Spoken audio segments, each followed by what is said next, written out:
गिरिनन्दिनि नन्दितमेदिनि विश्वविनोदिनि नन्दनुते गिरिवरविन्ध्यशिरोधिनि वासिनि विष्णुविलासिनि जिष्णुनुते भगवति हेशिति कण्ठकुटुम्बिनि भूरि कुटुम्बिनि भूरि कृते जय जय हे महिषासुरमर्दिनि रम्यकपर्दिनि शैलसुते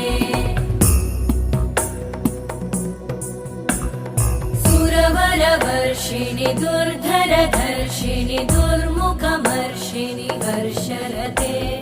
त्रिभुवनपोषिणि शङ्करतोषिणि कल्मषमोषिणि घोषरते तनुजनिरोषिणि दिविसुतरोषिणि दुर्मदशोषिणि सिन्धुसुते जय जय हे महिषा